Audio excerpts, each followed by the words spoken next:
नमस्कार, मेरा नाम है गौरव पाल, आप देख रहे हैं भारत लोक। आपका स्वागत है क्या पॉलिटिक्स है में।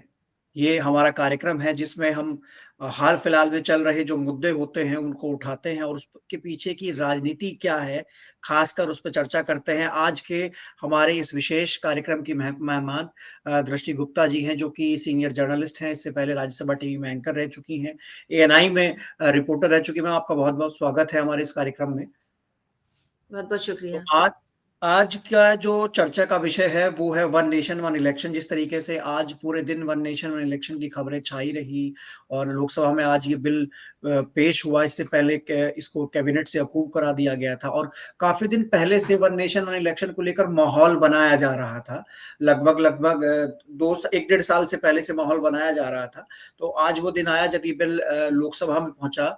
तो मेरा पहला सवाल आप ही से ये आपसे यही रहेगा मैम कि वन नेशन वन इलेक्शन को लेकर बीजेपी इतनी ज़्यादा आक्रामक दिखाई देती है और जिस तरीके से प्रधानमंत्री बार-बार ज़िक्र करते हैं कि एक देश, एक चुनाव। तो क्या लगता है इसके पीछे का आप क्या एजेंडा मानती हैं कि बीजेपी इसके पीछे की क्या पॉलिटिक्स लेकर चल रही है? क्या लाभ बीजेपी को इससे हो सकता है? देखिए, जहाँ तक बात है वन नेशन वन इलेक्शन की, तो ये कई सालों से बीजेपी इसको लाने के लिए काम कर रही है और उसका ये कहना भी है कि वन नेशन वन इलेक्शन होगा तो खर्चा बचेगा। सरकार जो हर समय इलेक्शन के मोड में रहती है, हर साल इलेक्शंस होते हैं क्योंकि देखा जाए तो 29 राज्य हैं और हर एक के बाद एक अभी जैसे देखिए दिल्ली के आने हैं, उसके बाद फिर बिहार के आने हैं, अभी महाराष्ट्र खत्म होके चुके हैं। तो लगातार जो इलेक्शन मोड में सरकार रहती है, इससे खर्चा बहुत ज़्यादा बढ़ता है, मशीनरी बहुत ज़्यादा लगती है और इसके साथ ही जो प्राइमरी स्कूल के टीचर्स हैं या फिर और भी सरकारी काम में जो लोग लगे रहते हैं, उनका भी समय लगातार इसी में लगा रहता है कि इलेक्शंस को सही तरीके से कैसे कराया जाए। तो काफ़ी समय जो इसमें बर्बाद होता है, इसीलिए उनका कहना है कि अगर एक ही बार में लोकसभा और विधानसभा के चुनाव हो जाएँगे, सरकार की के कई उपकरणों की बचत होगी, जो लोग इसमें काम करते हैं उनके समय की बचत होगी और लोगों को भी इससे फायदा होगा कि उनको एक ही बार में सारे जिनको भी वो वोट देना चाहते हैं कई मुद्दों पर सरकार को समझने में उनको आसानी रहेगी। तो इसे लेकिन जो कांग्रेस है उसका ये कहना है कि राष्ट्रीय स्तर और स्थानीय स्तर के मुद्दे अलग-अलग होते हैं। इसीलिए वन नेशन वन इलेक्शन नहीं होना चाहिए, लेकिन सरकार का ये कहना है कि नहीं ये होना चाहिए, इससे समय की बचत होगी। दूसरा ये है कि आचार संहिता लगने के बाद कई बार ये कहा जाता है, बीजेपी का ये कहना है कि विकास के मुद्दे प्रभावित होते हैं, क्योंकि हम कई घोषणाओं को करने वाले होते हैं, लेकिन आचार संहिता लग जाती है, हम कर नहीं पाते। ठीक है? तो ऐसे में विपक्ष ये कहता है कि एक साथ अगर चुनाव होंगे, तो जो वोटरों का फैसला होगा, वो प्रभावित हो सकता है। क्योंकि कभी छोटे स्थानीय मुद्दे को लेकर के जहां वो लोग एक बीजेपी को या कांग्रेस को या किसी और समाजवादी पार्टी को वोट करते हैं, वहीं दूसरे मुद्दे को लेकर के वो किसी भी सरकार को कटघरे में लाके खड़ा कर सकते हैं। जी। आपने बताया कि बीजेपी का इसको लेके क्या पक्ष है। लेकिन अगर हम बात करें विपक्ष की, आज ये बिल सदन में पेश हुआ, तो उसपे तमाम जितनी भी पॉलिटिकल पार्टीज़ है, सबका अपना-अपना स्टैंड रहा। तो ऐसे में समाजवादी पार्टी की ओर से धर्मेंद्र यादव जो कि सांसद है समाजवादी पार्टी के, उन्होंने एक बात कही कि सरकार जो है वो 8 विधानसभाओं का चुनाव तो एक साथ करा नहीं सकती है, पूरे देश का चुनाव एक साथ कराने की बात कर रही है। ये बात मानी जा सकती है कि संसाधन बहुत खर्च होते हैं, तमाम चीज़ें हैं। लेकिन क्या ये पॉसिबल है कि इस देश में एक साथ या फिर 1 साल के भीतर-भीतर जैसे उसमें बिल में बोला गया है हुँ। क्या जो दोनों चुनाव हैं वो कराए जा सकते हैं? और सुनने में तो ये भी आ रहा है कि उसमें अब जो लोकल बॉडीज़ के इलेक्शन है, म्युनिसिपैलिटी, ग्राम पंचायत के, उसको भी शायद ऐड कर दिया जाएगा। हुँ। बिल्कुल, जी ये मैम। बात बिल्कुल ठीक है कि सरकार का ये कहना है कि इसमें लोकसभा और विधानसभा के चुनाव के साथ-साथ म्युनिसिपल कॉर्पोरेशन और जितने भी स्थानीय मुद्दे हैं, उन सबके चुनाव भी इकट्ठे कराए जाएँगे, जिससे कि अलग-अलग समय पर इन अलग-अलग इलेक्शंस के से भी जो समय की बचत होती है, वो हो पाएगी और सभी सरकारी काम कहीं पर रुकेंगे नहीं और साथ में हो पाएँगे। ये बात तो ठीक है, लेकिन इसके लिए कहीं न कहीं बीजेपी इस बात पर भी अटकती है कि एक तरीके से इतनी बड़ी मशीनरी और ईवीएम का एक साथ व्यवस्था कर पाना सरकार के लिए थोड़ा मुश्किल होगा, क्योंकि इसके पहले जो चुनाव हुए थे, उसमें में भी ये तकनीकी खामियां और कई चीजें बीच में आई थी। चुनाव आयोग के सामने भी इस तरह की कई दिक्कतें खड़ी हुई थी, कई मशीनें इकट्ठी नहीं हो पा रही थी, कई जगह खत्म हो रही थी, उसमें परेशानियां आ रही थी, लोग वोट नहीं कर पा रहे थे। तो इन सब मुद्दों को देखते हुए ये एक सरकार के लिए बड़ी चुनौती रहेगी, लेकिन सरकार के लिए देश हित एक सबसे बड़ी व्यवस्था है। वो ये मान रही है कि हम जो भी काम कर रहे हैं, कांग्रेस इसको पहले से ये जानती है कि वो एक परिवारवादी संस्था है। वो देश के हित में काम नहीं करती, वो फलस्तीनों को लेकर के, मुसलमानी वोट को लेकर के, स्थानीय मुद्दों को लेकर के, वर्ग समुदायों को लेकर के जनता को बांटती है। लेकिन हम एक देश के लिए आगे बढ़ रहे हैं, इसीलिए हम वन नेशन वन इलेक्शन की बात को करते हैं।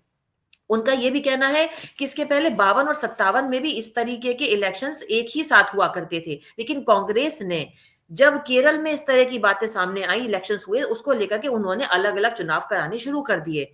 तो इसलिए अब वो कह रहे हैं अगर दोबारा से हम इसी चीज को सामने लेकर के जनता के आ रहे हैं और देश के हित में अगर ये आता है तो हम इसको क्यों ना करें।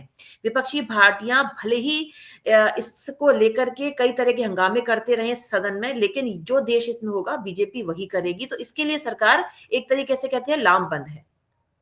मैम, जैसे हमारे देश में लोकतंत्र है, डेमोक्रेसी है, और डेमोक्रेसी की जो सबसे बड़ी एक्साइज है वो इलेक्शंस है। अगर चुनाव ही नहीं होंगे तो फिर डेमोक्रेसी का कोई लाभ नहीं है। और काफी जो राजनीतिज्ञ हैं वो ये कहते हैं कि लोकतंत्र में चुनाव बार बार होने चाहिए ताकि जो सरकार की नीयत है और जो उसकी नीयत है वो क्रॉस चेक हो सके।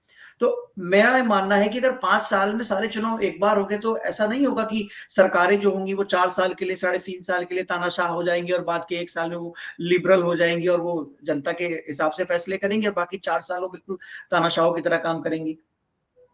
खैर, आप ये बात कहीं तक आपने बहुत सही कही है कि इस चीज का असर तो पड़ेगा, क्योंकि देखिए बार बार चुनाव, जहां स्थानीय निकायों के चुनाव होते हैं, आम चुनाव होते हैं, विधानसभा चुनाव होते हैं, तो हर बार सरकार को ये रहता है कि हम आएंगे या नहीं आएंगे, हमें अच्छे काम करने चाहिए। जैसे कि लोग कहते हैं ना कि हम अगर स्टूडेंट्स होते हैं हम अच्छा करेंगे, जो सिस्टम के अकॉर्डिंग जो हर तिमाही पर एग्जाम्स होते हैं उससे उनका मूल्यांकन रहता है। ऐसे ही सरकारों का भी, नेताओं का भी मूल्यांकन रहता है कि वो अच्छा काम करें, जनता के बीच में जाए और उन्हीं मुद्दों को बार बार उठाएं।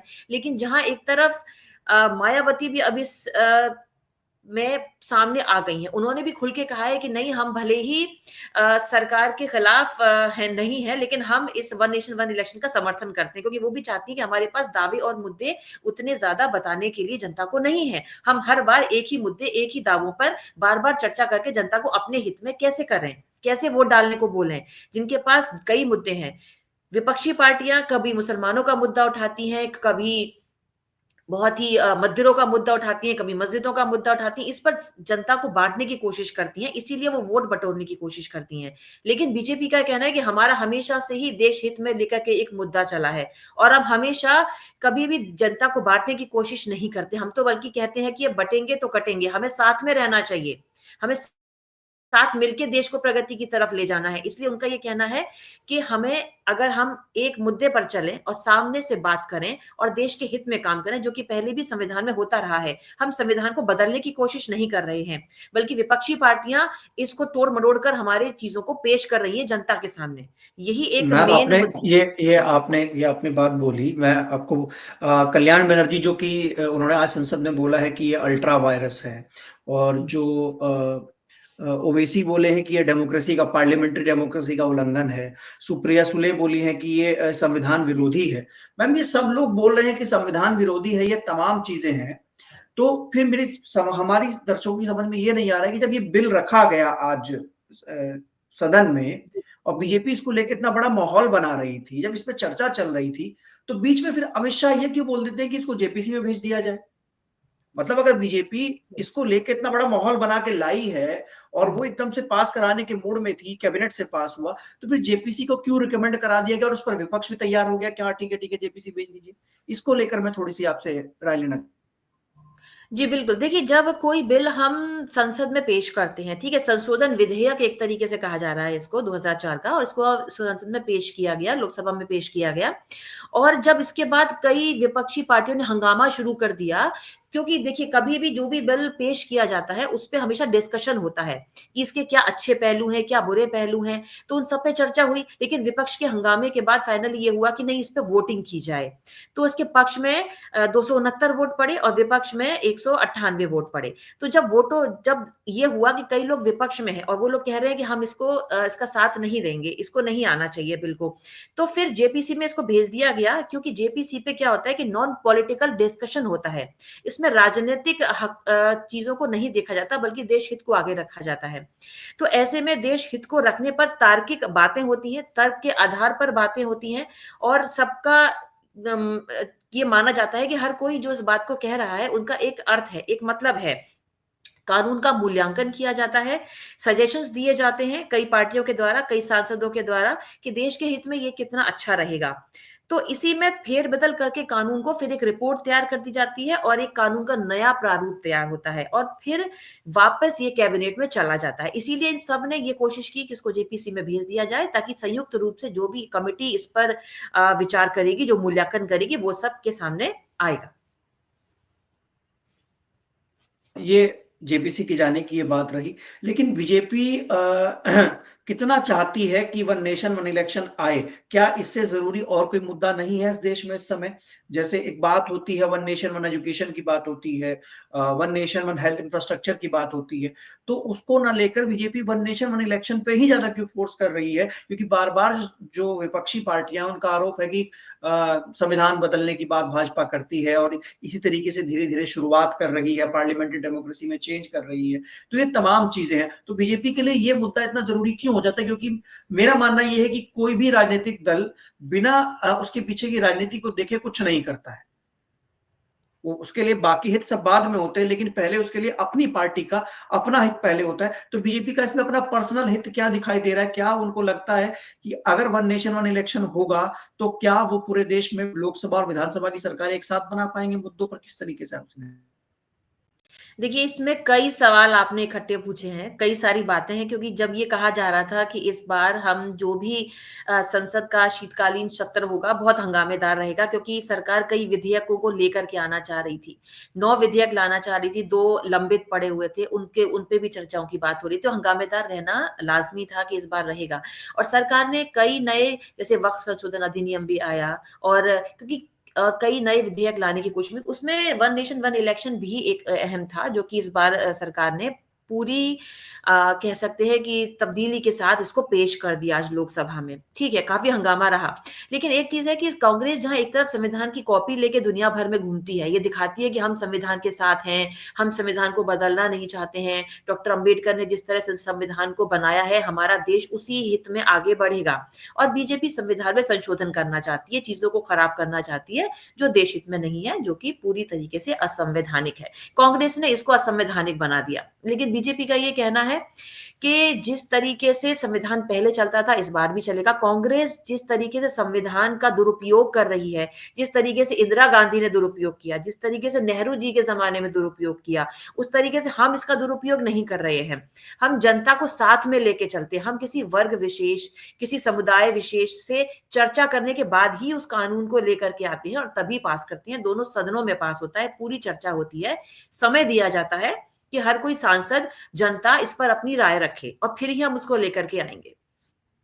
तो इस तरीके से काफ़ी मशक्कतों के बाद बीजेपी ने इस मुद्दे को सामने लाया, वन नेशन वन इलेक्शन, क्योंकि हर बार जिस तरीके से देखा जाए कि कांग्रेस ये कहती है कि हम इस चुनाव में हार गए, ईवीएम की गड़बड़ी थी, हैं? हमको वीवीपैट को मानना चाहिए था। यहाँ पे ईवीएम की गड़बड़ी थी। तो अमित शाह ने भी इस बात पे एक निजी चैनल को दिए हुए इंटरव्यू में कहा था कि जहाँ पर वो हार जाते हैं, वहाँ ईवीएम खराब हो जाती है, यहाँ हम जीतते हैं, वहाँ ईवीएम सही रहती है। तो ये कई मुद्दे हर बार देखे गए। हर इलेक्शन में कहीं न कहीं, अभी देखिए महाराष्ट्र इलेक्शन में फिर ये हुआ कि महायुति आएगी या महाविकास अघाड़ी। वहाँ फिर उन्होंने इस बात को खड़ा कर दिया कि नहीं, पर्टिकुलर जगह के लोग ये कह रहे थे कि नहीं, इस इलेक्शन को दोबारा कराया जाए, क्योंकि हम सब लोगों ने मिलके जिसको वोट दिया था वो नहीं जीती। तो इस तरह के कई मुद्दे देश की विकास में, प्रगति में बाधा बनते हैं। इसीलिए ये मुद्दा बहुत पहले से उठाया जा रहा था बीजेपी के द्वारा कि वन नेशन वन इलेक्शन को लाया जाएगा, और पुरजोर तरीके से उन्होंने इस बार के सदन में, लोकसभा में इस मुद्दे को रख दिया। यकीन तौर पे कई पार्टियां ऐसी हैं जो उसका विरोध कर रही हैं, जो कि पहले से भी करती आई हैं, लेकिन कांग्रेस को ये तक नहीं पता है कि संविधान में संशोधन नहीं किया जा सकता, बल्कि किया जा सकता है तो सही तथ्यों के आधार पर किया जा सकता है, जिसको कि बीजेपी पूरी तरीके से कानूनी तौर पर कर रही है, बता करके कि ये कानूनी है और वोट के साथ कर रही है। लेकिन कांग्रेस जो उसका विरोध कर रही है वो मुझे लगता है कि गैर असंवैधानिक है, क्योंकि जिस तरीके से बीजेपी ये कह रही है कि राजनीतिक पार्टियां कई मुद्दों को लेकर के आती हैं, लेकिन कांग्रेस का ये कहना है कि नहीं नहीं, जिस तरीके से पैसा बचाया जा रहा है कि हम इतना पैसा बचा लेंगे अगर इलेक्शंस नहीं होंगे या टाइम पर होंगे, तो ये सब बात बेमानी है। बीजेपी हर चीज को एक कानूनी तरीके से आगे लाती है और कांग्रेस को बेमानी बता देती है। मैम तो बिल्कुल आपने कहा कि पैसा बचाने वाली बात जो इसमें है, मैं मानता हूं कि as a voter, as a citizen of India, अगर मेरे पैसे से, मेरे टैक्स के पैसे से इलेक्शंस हो रहा है, तो ये मेरी ड्यूटी बनती है। अगर मैं डेमोक्रेसी को एंजॉय करता हूं तो मेरे को वो बर्डन, वो पैसा झेलना पड़ेगा, क्योंकि कोई भी चीज फ्री में नहीं मिलती है। अगर मैं डेमोक्रेसी को, लोकतंत्र को एंजॉय कर रहा हूं तो मुझे वो पैसा देना है। और तो इसमें गलत क्या है? अगर बार बार चुनाव हो रहा है तो इसमें गलत क्या है कि अगर हम किसी चीज का आनंद ले तो उसके लिए तो पैसा देना जरूरी बनता है ना। तो खर्चे वाला पॉइंट तो मुझे समझ में नहीं आता कि खर्चा ज्यादा हो रहा है। हमारे देश में तमाम और दुनिया भर के आयोजन होते हैं, इतनी सारी फालतू की चीजें होती हैं जिस पर लाखों करोड़ों रुपया ऐसे ही खर्च कर दिया जाता है। चुनाव तो जबकि डेमोक्रेसी का एक बहुत इंपॉर्टेंट हिस्सा है। देखिए गौरव, ये बात तो बिल्कुल है कि टैक्स पेयर के पैसे से ही देश की हर व्यवस्थाएं चलती हैं, चाहे वो आपकी संविधान में कई चीजें लेकर के हो, जैसे कि हम लोगों के टैक्स के पैसे से ही चुनाव कराए जाते हैं, ठीक है। लेकिन ये जरूरी नहीं है कि हमारे टैक्स का सारा पैसा चुनाव में ही लगा दिया जाए, बल्कि इसको तो विकास कार्यों में लगाया जाना चाहिए, ठीक है। सड़क बनानी चाहिए, पुल बनाने चाहिए, पानी साफ होना चाहिए, जनता को हर तरह की सुख सुविधाएं मिलनी चाहिए। ऐसा नहीं है कि सारे टैक्स के पैसे को इलेक्शन में झोंक दिया जाए बार बार अगर इलेक्शन होते हैं। ये बात सही है कि मत देना हम लोगों का संवैधानिक अधिकार है, हमारा अधिकार है कि हमें मत देना चाहिए, सरकारों को चुनना चाहिए हमारे अकॉर्डिंग, कि हम लोग जिस तरीके से सही जो सरकार काम कर रही है हमको वो चुनने का पूरा हक है, ठीक है। ये हमारा एक कह सकते हैं कर्तव्य है, एक अधिकार है जो हमें करना चाहिए। लेकिन बार बार अगर इलेक्शन होते हैं तो वही हमारे अधिकारों पर चोट की जाती है, वही पैसे को, हमारी गाड़ी कमाई को इलेक्शंस में झोंक दिया जाता है।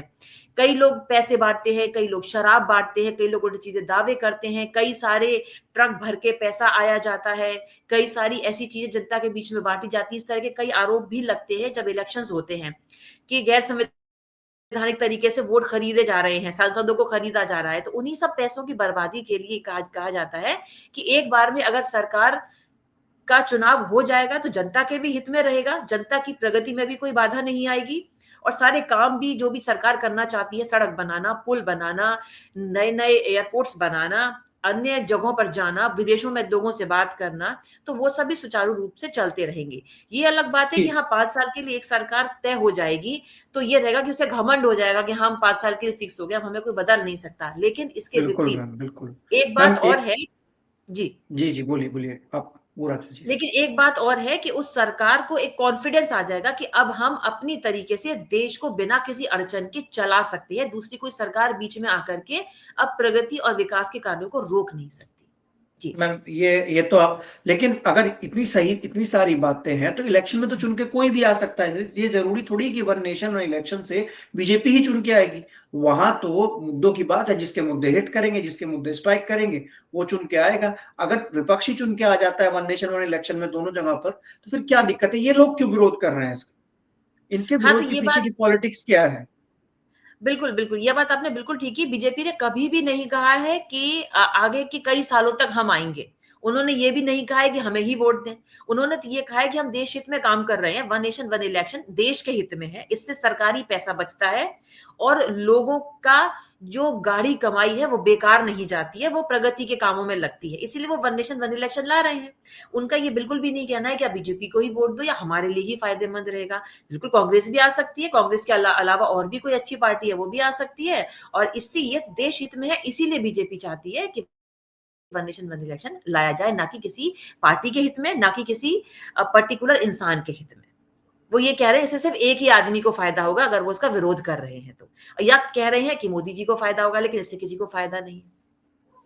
मैम ये तो बात हुई कि लेकिन एक चीज ये कही जाती है हमारे देश में अमूमन, हम आमतौर पे देखते हैं कि यहाँ पर जो विधानसभा के मुद्दे हैं वो अलग रहते हैं और जो लोकसभा चुनाव के मुद्दे हैं वो अलग रहते हैं। जैसे मैं भी काफी समय हम लोग ग्राउंड पे रहते हैं, हम लोकसभा चुनाव और विधानसभा चुनाव को कवर करते हैं, तो लोग उसमें ये बोलते हैं कि एक जो नॉर्मल सी बात कही जाती है बीजेपी को लेकर कि देश के लिए मोदी सही है, हम देश हम्म। के स्तर पर, लोकसभा के स्तर पर बीजेपी को वोट कर देंगे, लेकिन विधानसभा के स्तर पर हम यहाँ की क्षेत्रीय पार्टियों को देखेंगे। जैसे दिल्ली में हम देख सकते हैं कि दिल्ली में कैसे बीजेपी डोमिनेट करती है, लेकिन विधानसभा में बैकफुट पर आ जाती है।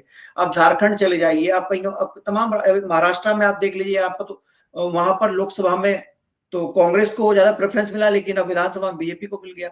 तो लोगों के कहने का मतलब ये है कि दोनों चुनाव के मुद्दे अलग अलग होते हैं। तो जब वन नेशन वन इलेक्शन होगा तो एक मुद्दे पे हम दोनों जगह वोट नहीं डाल सकते, एक जगह देश का हित है, एक जगह राज्य का हित है। हाँ, ये बात संज्ञान में आना बहुत ज़रूरी है और आपने बहुत सही सवाल पूछा इस बात को लेकर के कि देखिए स्थानीय मुद्दों को लेकर के ही विधानसभा चुनाव किए जाते हैं और राष्ट्रीय मुद्दों को लेकर के आम चुनाव किए जाते हैं, लोकसभा चुनाव किए जाते हैं। दोनों के मुद्दे अलग-अलग हैं, लेकिन जैसे बीजेपी ने कहा ना कि डबल इंजन की सरकार अगर आप देंगे, तो एक सरकार को आगे जाने में आसानी रहेगी, अड़चनें नहीं आएँगी। अब जैसे मान लीजिए आपने अभी कहा कि दिल्ली में आम आदमी पार्टी की सरकार है और वो अपना अलग तरीके से अपना दिल्ली की जनता पे राज चलाना चाहती है, रेवड़ियाँ बाँटना चाहती है, तानाशाही करना चाहती है। वो चाहती है कि केंद्र हमको पूरी तरीके से सहयोग करे और हम अपने तरीके से काम करें। लेकिन जब तक केंद्र में और राज्य सरकारों में तालमेल नहीं बैठेगा, तब तक एक प्रगति का मार्ग प्रशस्त नहीं हो पाएगा, खुल नहीं पाएगा। हमेशा दोनों सरकारें आपस में भिड़ंत करती रहेंगी और हमेशा आरोप-प्रत्यारोपों का दौर चलता रहेगा। जैसे कि आज भी दिल्ली में और केंद्र में और कई अन्य राज्यों में चल रहा है कि जी कांग्रेस की सरकार है फला फला राज्यों में तो वहां के लिए काम कर रही है, केंद्र सरकार पैसा नहीं दे रही। ममता बनर्जी अक्सर ये सवाल उठाती रही कि बंगाल को पैसा नहीं मिलता। ठीक है, तो इस तरह के आरोप प्रत्यारोपों से बचने के लिए ही अगर दो सरकारें आए या अलग अलग सरकारें आए या एक ही सरकारें आए, चुनाव साथ होने चाहिए ताकि जनता को फैसला लेने में आसानी हो कि हाँ हमें पर्टिकुलर निकायों में किस सरकार को किन मुद्दों के लिए चुनना है। मैम मैम उत्तर प्रदेश में डबल इंजन की सरकार है, लेकिन उत्तर प्रदेश से भी तमाम, अगर हम चीजें देखते हैं तो वहां से भी खबरें आती हैं, वहां बेरोजगारी की समस्या है, वहां पे स्कूल्स की प्रॉब्लम है। अगर देखा जाए तो वहां पर पे जो लॉ एंड ऑर्डर है उसको लेकर काफी सारी समस्याएं आती रहती हैं। तो वहां पे तो डबल इंजन की सरकार है, वहां पे हम कैसे जस्टिफाई कर देंगे इस मॉडल को, क्योंकि यूपी के अलावा एमपी में भी है, छत्तीसगढ़ में भी है। छत्तीसगढ़ में एक बड़ा मुद्दा था कोल माइन वाला, जिसको लेकर कांग्रेस ने ये कहा कि जब तक हम थे तो हमने अडानी को नहीं दिया, जैसे ही बीजेपी आ गई तो जो हसदेव कोल ब्लॉक था वो पूरा दे दिया गया। हम्म। खैर इस तरह जी के मैम। मुद्दे कई बार सामने आए हैं, कई स्टेटों में अलग-अलग सरकारें हैं, कहीं जगह एक सरकारें हैं, कहीं कहते हैं उत्तराखंड में धामी जी हैं, वो अब उत्तराखंड की प्रगति कर रहे हैं, वहीं से केरला और तमिलनाडु में उतनी प्रगति नहीं हो रही है। हरियाणा की बात करें, पंजाब की बात करें, आम आदमी पार्टी की सरकार है, पराली जलाते हैं, उसका पूरा धुआं दिल्ली में आता है और कहा जाता है जी कि नहीं दिल्ली दिल्ली में सरकार है, केंद्र भी इस चीज को देख रही है।